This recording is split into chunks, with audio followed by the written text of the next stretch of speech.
Welcome to Bening Podcast. In the episode of Driving Humanity Forward and Green Paradox. Today we are in the sixth episode with the topic of the green paradox of automotive industry going green.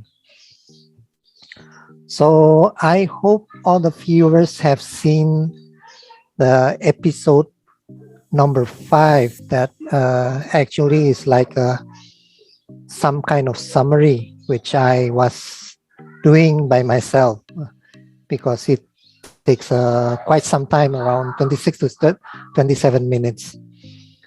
So I hope the viewers have seen that and have got some points and some highlight and some insight, which today we will continue discussing. And today discussion is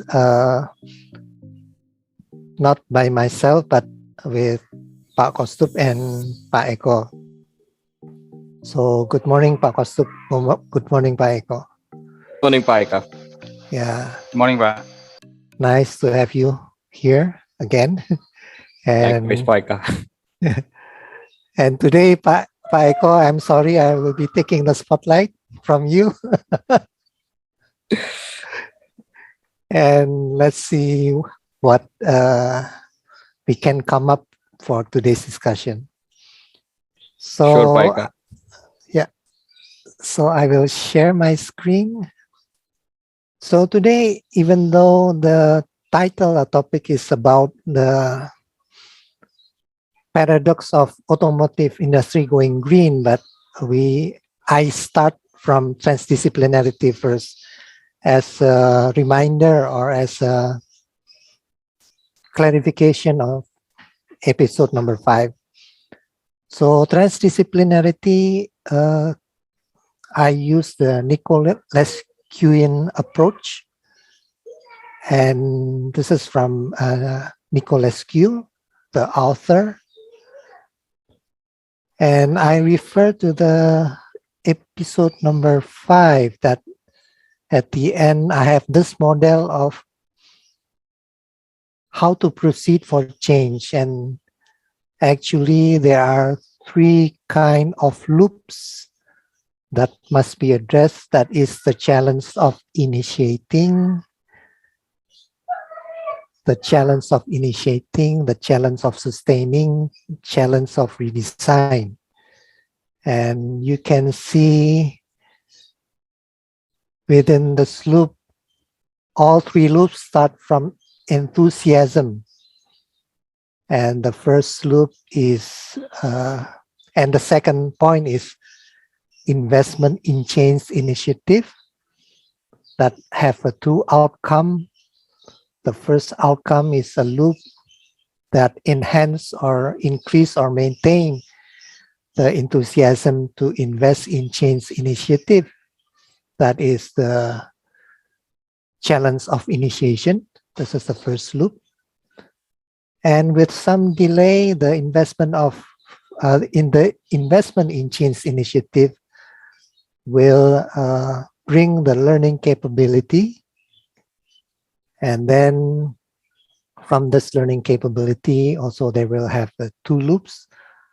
The first loop is bringing some personal result that also comes again to the enthusiasm. So this is the second loop of challenge of sustaining. And from learning capabilities comes also with some delay, new business practice. And new business practice with some delay will bring business result. And from this will bring credibility and comes back again to enthusiasm to keep the 3 loops going on. So what we have discussed from episode 1 to episode 4, and with this model, the challenge will be how we define the question. What are the questions that must be brought up to answer the challenge that lies ahead? of the automotive industry going green. And also in following this model, that question will be divided in three categories.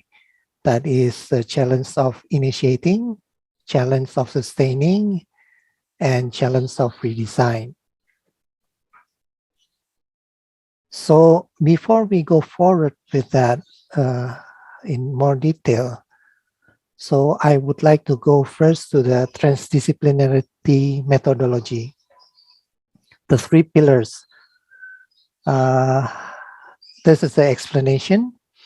So basically, the three-pillar concept was brought up by Mr. Nicolescu, and he said that the transdisciplinarity methodology must be based on these three pillars: the various levels of reality or ontological axiom, the logical axiom or the logic, and the third is complexity epistemological axiom. And further, it is more defined in a more, in my opinion, actionable and more earthly definition by McGregor. Epistemology is understood to be complex emergent knowledge. So using this transdisciplinarity methodology, it means that we must make a new emergent knowledge. We must create a new emergent knowledge. And reality or ontology is presumed to comprise level of reality, perspective, and world views that I think we have touched a little bit in the episode number 1 and 4 until 4, mediated by the hidden third. The hidden third, my understanding, if we return back to the model of the dance of change, this will be the enthusiasm. This will be the family. We must have a sense of being together or as a family, as in my previous slide. And the logic of inference is called the logic of included middle, the fertile middle ground of space among discipline between academy and civil society. So this statement also, in my understanding, highlight about the importance of being a family between the academy and civil society and those actors inside the academy or civil society itself.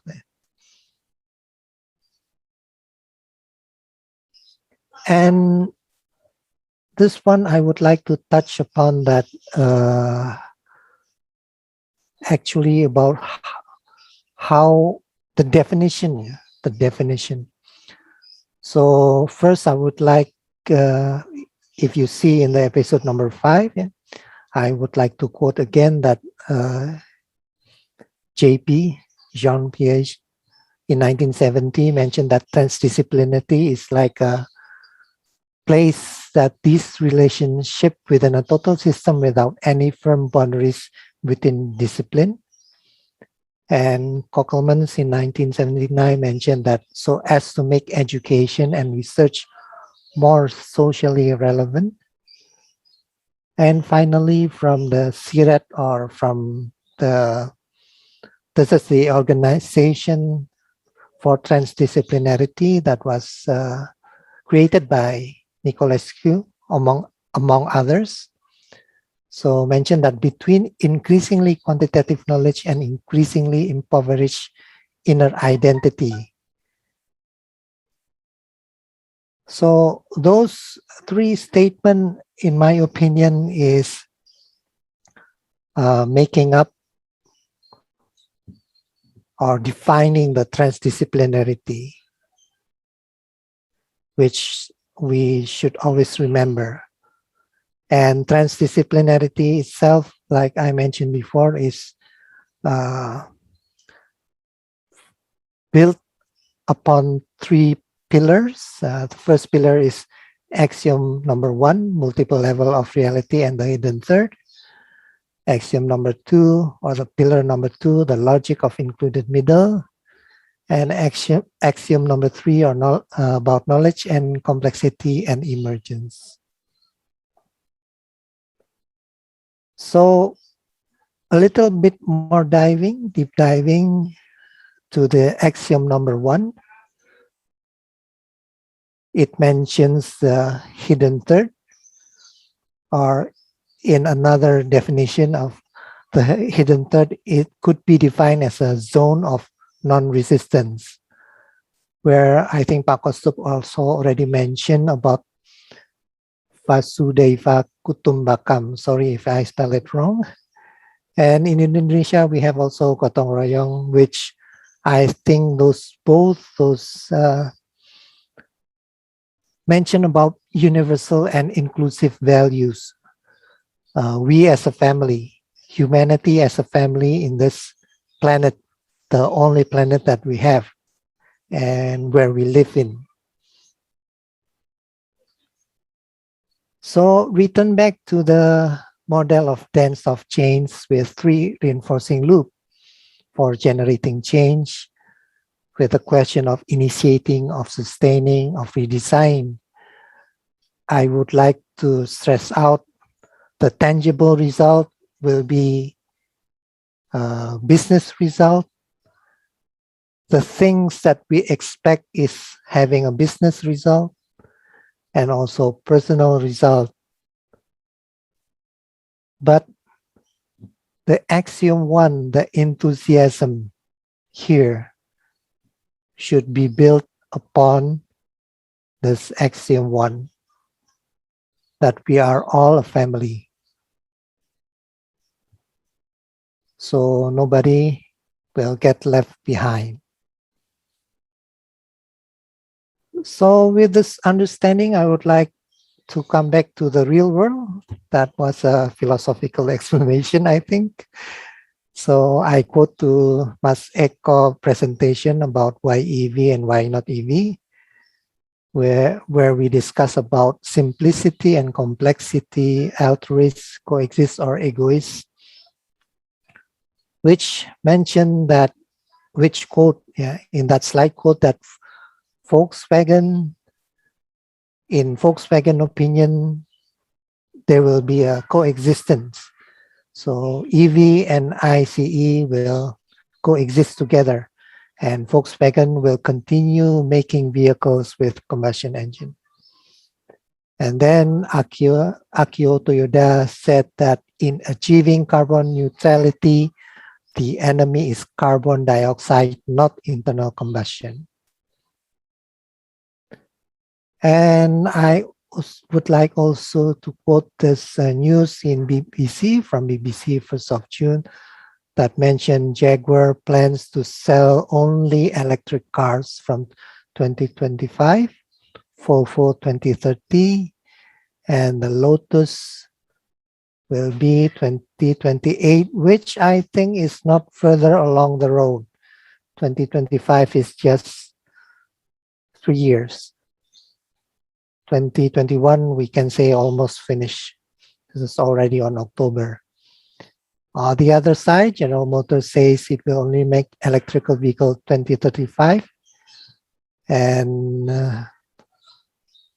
sold and will be electric by 20, and Ford says all vehicles sold in Europe will be electric by 2030. Volkswagen is consistent with information from PAECO, so they will 70%, not 100%, will be electric, so will coexist between ICE and electric. So from this information, the earliest will be 2025, that's just 3 years ahead, and the latest will be 2035. And also there is another technology that I would like to share. So this is a video. I'm sorry, let me stop my share first because I think I need to share the sound. Okay. Okay, so now you can hear also my audio.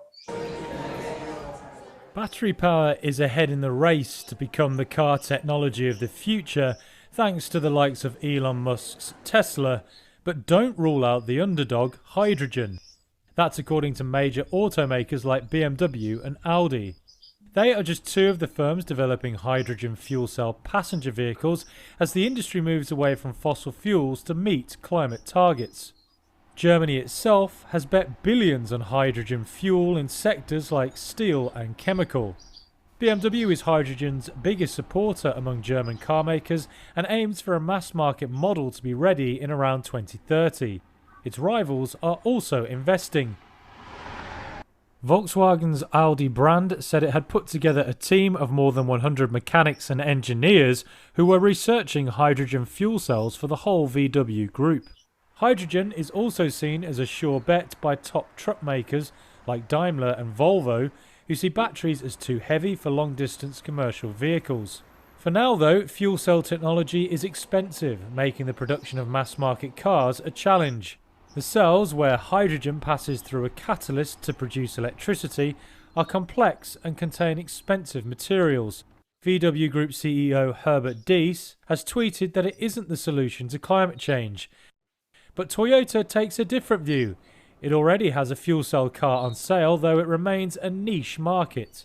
European General Manager Stephen Herbst says both battery electric cars and hydrogen could progress side by side. Herbst is part of the Hydrogen Council business group, which forecasts that hydrogen will power more than 400 million cars by 2050. Okay, I proceed to my next slide. This is a rather, title is rather click and bite, but point is actually I want to highlight that Toyota is very concerned about jobs versus survival. And they mention also there is possibility that electric cars will destroy the economy, specifically the Japanese economy. So, which brings us back to a summary about what are the questions that we are going to discuss in today's episode based on the transdisciplinary methodology and some example or some example in the category of epistemology or complexity, coexistence of ICE, EV, hydrogen, which translate to costs, creating and maintaining infrastructure. Is this a question? How about the other question? And in the perspective of the logic of inference, are the fertile middle ground enthusiasm, investment in change initiative, and learning capabilities, or we must define it as another thing that will be the underlying or how to say it, underlying principle that drive this whole changes of system from the ICE ecosystem to the EV ecosystem. And reality or ontology is new business practice, networking and division learning is that new reality that we must do it in not a competitive way, but in a collaborative way.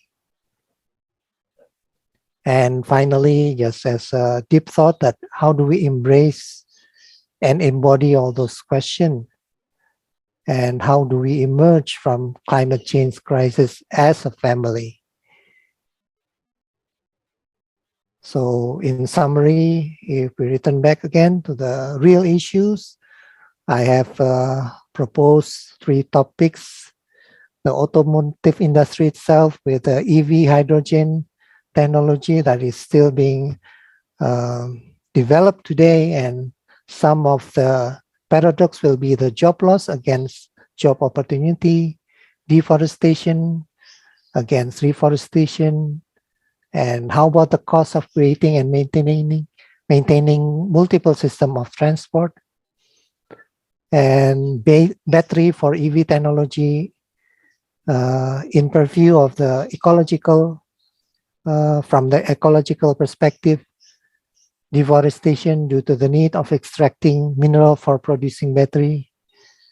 How maybe the alternative will be, how about sea salt battery, which I don't know also, is this green enough or not green enough? And the energy industry itself, because we must remember that we are not talking about 11.9, or PICOL will say always 12%, and actually 73.2% green gas house emitter is coming from the industry sector. And also Pak Kaustubh highlight a very interesting point, that if we all change to green energy to produce electricity, how about the plastic price that is now as a byproduct of the fossil fuel? But if it is exclusively processed for getting or producing plastic, that will be a whole new game, and maybe will affect the plastic price that we are now using to producing cars. So I think that is my presentation today, and I hope we will get a very interesting conversation, so that we can formulate the issues and the question within the issues and bring it to the next episode of number 7, and maybe also invite other parties to discuss in this conversation. So please, Pak Eko, Pak Kaustubh,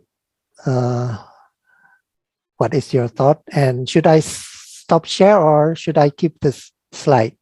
You can keep the slide, Paika. Okay. Paiko, would you like to go first? No, it's okay, Kaustubh. You can start first. Okay. Firstly, thanks a lot, Paika, summarizing the various episodes and what we have been discussing in the previous podcasts. So your 5th episode was also touching upon the various aspects on the transdisciplinary and also the sustainability bit. As you had rightly pointed that if you can go back to the first slide where you have shown the 3 zones of the transdisciplinary approach, yeah, or even this is fine. So everything you have shown is, let's say, like there's a redesign and a new business model emerges over a period of time, and again brings back to the enthusiasm, right, which is the utmost important or the underlying principle of any change. So if I may comment on a recently conducted event by Society of Automotive Engineers, what is being presented, as you also highlighted in your presentation, is the new technologies, let's say like the hydrogen fuel or fuel cells and all. So what's happening in that area is people are trying to use the existing IC engines to have newer fuels. So it's also again collaborating or supporting the fact what Mr. Toyoda had to say, that it is more of a survival and more things to adapt, and the enemy is carbon, not the ICE, right? So it's again coming back to the same point, like how we are using the same levers very much in the automotive side, creating a new business models, creating new practices or newer techniques, so that these curves are followed, right? And I would just like to comment on that. In today's scenario, all the economies, all the nations are operating in a connected world. So if Mr. Toyoda sees it as an impact on the Japanese economy, it would have its domino effect on all the connected economies in Asia as well as in the other parts of the globe, right? So we have seen this in the past. We have seen the Asian crisis. We have seen the 2007-2008 subprime loan crisis in the US and many other recessions and all. So what we have to focus as a family is how do we have an equilibrium. When I mean equilibrium, it's not just, let's say, like, you know, one country or one economy has a major power or something, but it's a distributed thing. We have seen very much in the corona times that even one person is affected, the entire world is at risk. So it's the same thing which is going to happen here, but in a different way or a manifestation. So what you have rightly pointed out on the questions is how do we diffuse the learnings, how do we engage, how do we have more collaborations, and again linking it back to the, the key metrics which have been identified and how are we progressing on those metrics is something of real interest and real importance to all of us as a family. We are in the same storm at different levels, and as a family we have to support each other to come out of the storm. Your thoughts, Paiko? Yes, Kaustubh, yes, what you described clearly and truly that we are in the same storm. We just at a different level, and probably we are sitting on different boat. Yeah, but the storm is the same. Paika, maybe you can go to the last slide that you have just now. Um, when Pakausto mentioned about what Mr. Akio Toyoda said, that or his background of thinking that it will have a big impact on the Japan economic or Japan job market or even Japan societies, and if it impact Japan, it will also impact the rest of the world. Yeah, that is very true. Where which is Pak Kaustubh also mentioned that now the world is connected. Yeah, and it is really a matter of a time when the impact to Japan is happening now.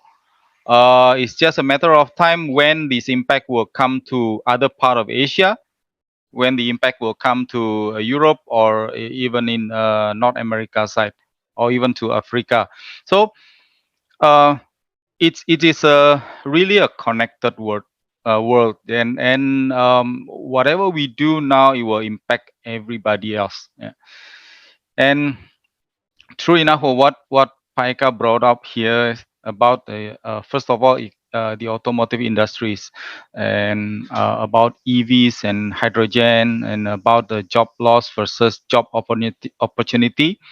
Very true that when the IC, let's say if some ICE plant is going to shut down, and there's another EV plant is going to build, so that will have an impact of job loss in a certain um, sectors. But if, of course, there's another job opportunities on other sectors. We can discuss further when Paika asked sometimes ago about then what do we do with the existing ICE cars? Yeah, so we can have some more discussion on that. Battery technology, this we need to discuss further with the those expert or uh, the industry people who really works on battery technology, because there are a few technologies that are ongoing in the market now, and there are new technology that has recently being not really a new technology, as is industrialization of this technology in China. This is very interesting topic whereby that will shift the total mineral mapping. Yeah. So the total mineral demands and supplies and so on. Yeah. Your thought maybe, Paika, about that topics then. Yeah, basically, I agree with what Pak Kaustubh say and what you said, Paiko. I'm very anxious to have conversation with the others, and I would like that conversation to be inclusive. Yeah? So not only engineers, but also from the other side, like sociologists, environmentalists, and so on. And I would like to highlight that whatever or to whomever we discuss, but the main message is there must be a sense of urgency, because if I quote again that the nearest is some automaker already mentioned that they will be go electric 2025. Nearest, that is only 3 years ahead. That will have an impact. I don't know what the impact is yet, but I can imagine if you cannot phase out 100% directly from ICE to EV, right? You cannot do that because there will be existing fossil fuel ICE vehicle that you must phase out slowly in steps, not in sudden death or suddenly. So what comes to my mind is actually, if we usually say low-hanging fruit, now this is the low-hanging problem that will have a urgency to be solved. Because in my opinion, if some country already moved, then the other country also must follow. But those countries, do they have enough resources, financial strength to maintain more than one transport system, not only fossil fuel, but also EV? Where the money comes from? And also not talking about the job loss, job opportunity, about deforestation, reforestation, about mining, about everything. So 2025 is very near. And have we come together to discuss this low-hanging problem, not just low-hanging fruit? It will have an impact. That is my strong belief, and we should have a stronger sense of urgency to discuss this. If I just come in, Paika, while we speak, and what you rightly said, we need to have a sense of urgency. If we see the power scenario globally, and there's a severe shortage of coal, and countries are fanatically trying to search coal reserves. And today, if you have coal, it's like gold. So within few months, we have seen, let's say, like companies wanting to give off or making declarations that we will not use coal and having no things. And today we see that there is a severe shortage, and everybody is trying to have those reserves so that they are able to protect and supply the power to the people. So while we talk about going electric, having EVs, we have another problem at hand, which we said, on the coal side. So if we have to support the power plants and need the coal, it's going in the same direction. It's not moving anywhere. We are on the same path. So what is actually happening on the alternate resources? How it is happening? Are they really efficient? Is EV the only option to the climate change condition, or do we need to go more? So there are many hows and whys and what's, but definitely need to have a when target in mind, and also the impact, what would it have, so that it could be addressed. As you rightly again pointed out, that it's only 11.9% of the problem we are looking at. So still 88% is something which is unaddressed of, or a similar kind of steps will have to be taken on those aspects. It ranges from how we produce our agricultural goods, how do we have the farming, how do we have the meat production, or the other industries which are at large, or so many aspects. So maybe a good best practice isn't happening in one of the industry. It could go very much as an innovation in another industry and could be hand-holding. So it's not limited for a domain or an industry specific, but this is a problem of all the industries put together. and it's a problem for the humanity at large. So as you write, if we come back to the podcast topic, which is the driving humanity forward and the green paradox, so we need to address all these aspects. We need to have these questions and hear the various perspectives before we can make a formal comment or a judgment, or decide as this is the right way. I'm again emphasizing on the word of being in equilibrium. So it's a steady state where all parties, all things will coexist and will have a mechanism to co-create and collaborate.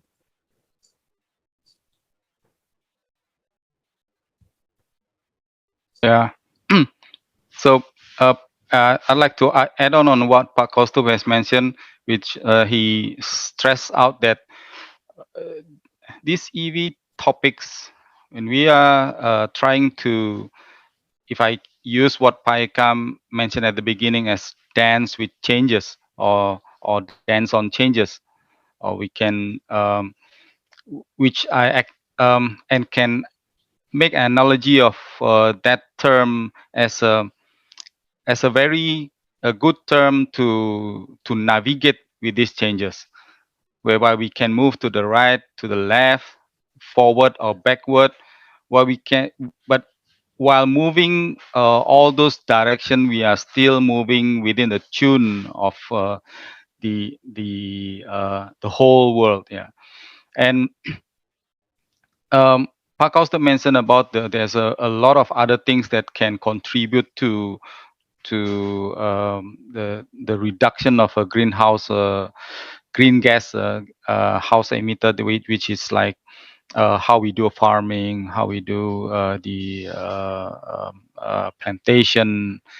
And I actually likes the ideas on some cities now to do to invest on green building, or how the building, the office building, the industrial building are using the energy.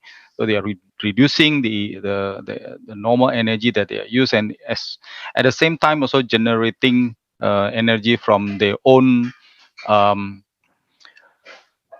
buildings. Yeah, so whether they put in solar cell, or they even putting some wind turbine to subsidize some of the energy that they get from the grid. So this will in term, if everybody is practicing it to a certain extent, it will reduce the load that the power supplies that a country need to supply everybody.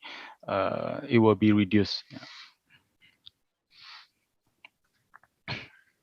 Yeah. And talking about urgency, Paika, actually there are a few other urgency instead of adaptation of EVs. Some automakers already declared that they even stopped producing diesel. Yeah, so diesel engines start to phase out earlier due to some previous issues and so on. So I know that Toyota has stopped selling diesel engine in some countries. Nissan, Renault, Mitsubishi, and this Hyundai, Kia has pledged that they will stop diesel engine production in 2022. So that even closer from now. Thank you, Faiko Bakosup. First of all, I'm very happy that Faiko mentioned the dance of change. That is exactly why the title is the dance of change, because we must dance with the change. We cannot be still and change. That also Bakosup stressed out that in equilibrium. So I think, yeah, you guys are great. You say it in different terminology, but the essence is the same, that all is dynamic, and we must dance to that tune of dynamics. We cannot be still anymore.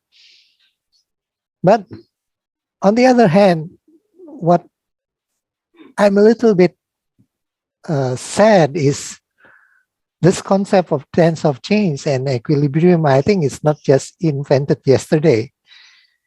I know for sure that the book of the tense of change was published in 1990. That was 30 years ago. And I still have to learn, and I feel the urgency now to really implement what those books say. But does the other party feel the same way?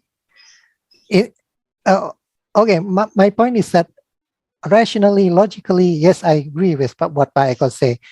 Even diesel is the nearest thing that we must think and proceed to solve. But enthusiasm, in my personal opinion, doesn't start with rationality. It starts with feeling. So maybe the other person say, okay, diesel engine will be phase out. Not my problem. I don't own a diesel engine. They don't understand that diesel engine provides the logistic, the food, the things that they use in everyday life. And even if we inform them, do they want to know? They say, I don't want to know. I bought this groceries at 100,000 rupiah every week. So what I want to know is just that. You scientists, you academia, you think for yourself what to do. But same thing, Paika, just to continue your thought, the 100,000 rupiah grocery which he has bought for a week, suddenly if it starts charging him, say, 200,000 or 250,000, he would definitely be very unhappy because he has to spend more. But he will not realize that this has happened only because the diesel engine which was bringing him the required goods are stopped, and now he has to pay a higher price or something on those lines, right? So it's a Exactly, Pak. it's a connected thing. It's not one thing will impact the other, but we will have multiple conflicting things which would be coming up. But as a family, as a cohort, we definitely need to see how do we address it and have the as we have done it for the climate change parameters, we will also need to see on the other livelihood parameters or the job creation parameters, or even the inflation and cost parameters, which basically the economists and other people are expert in doing that. So it's a connected world. It's a transdisciplinary approach, and as you had rightly mentioned, that it's an emergent knowledge. So if we really see, EV today is what we are talking was available in 1913. So there are books, there are literature, there are research which was carried out in the beginning when automotive or the IC engine was just taking its baby steps. So 1904, when we had the first vehicle, and then in 1913 there were talk about EVs, but somehow the technology was not that advanced or the research was not that prone, so it was kept at a back burner. So we are again trying to do a same thing which was happening in the past. So as it says, like, the history repeats itself, but the one underlying fact is we need to learn from the history so that we don't make the same mistakes. Mistakes are going to be happen. We are not someone who will not make mistakes, but the key essence is from these mistakes we need to learn and then try to evolve so that we as a community, we as humanity progress forward. And again, while we do that, we have to keep in mind that we have only one planet, which is the planet Earth. There is no planet B. We can have multiple planets, but no other planet where we will be inhabited. Thanks. Yeah, but so very, very nicely say that we only have one planet. So we don't have any option. We need to take care of what we have now. And as what Pak Kaustubh mentioned, Paika, example of 100,000 rupiah groceries. If the change of a decision from a car makers now that they don't sell a diesel engine anymore, which will bring all the goods, all the logistics of goods that fuels all the supply chains, that will change the whole cost of the supply chains, and at the end that cost difference will have to be bear by the end customer, which, as what Paika mentioned, might think that it's not my problem when the diesel engine is no longer available. But in fact, actually, when some diesel engine is not available, or even if every diesel engine is no longer available, and the only option is all others that with higher operational costs, then at the end he has to pay, instead of 100,000 groceries for the same amount of or type of groceries, he has to pay more, probably 150,000 or even more. Paika. Yeah. Before we conclude, one last point, Paika, as you had mentioned, a few countries are pledging that they will not have diesel cars or petrol cars, or would be complete electric. So as we were referring that this is a connected world. So only one country leading it. Yes, they will lead the efforts, but unless this is a complete effort on the global scale, we are not going to head anywhere. It would be a step in the right direction. However, what happens and what would be the end outcome would be effort of the consolidated family or the entire family at large. So that's again something which we say it's not a race. It has to be a collaboration. It has to be more brotherly approach and inclusive approach, so that we all progress and we move on the right steps. I second to that, but here, I second to that. But again, I think the underlying issues is that in my episode also I mentioned in reference to the concept of the fifth discipline by Peter Senge, when we want to have understanding that everything is connected, interconnected, then actually we must change our thinking from a linear way to a circular way. And that is our limitation now as an individual and as a collective. So what I propose is, let's pick one of the issues, and in the next episode, we try to change our mind from linear to circular. And in that process, we try to persuade the listener and viewer also, please change your mind from linear to circular with a brotherly intention, with the underlying principle that we are all a family.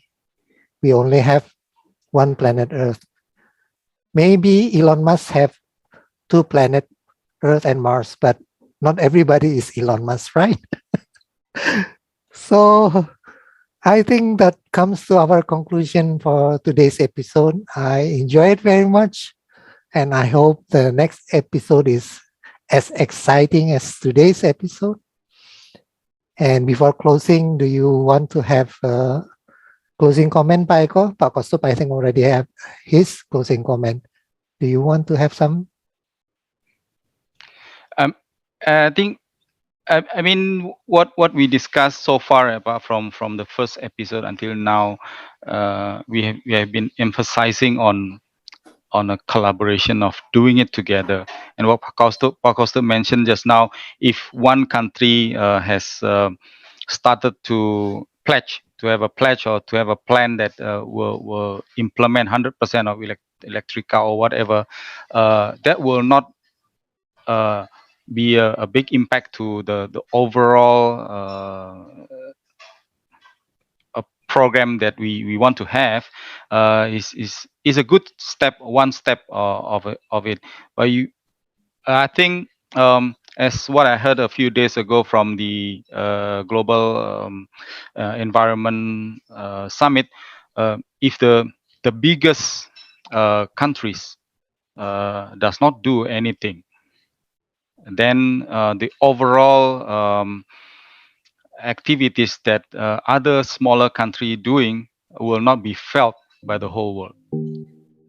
I think that's what I can say for today, Paika. Thank you, Pak Eko.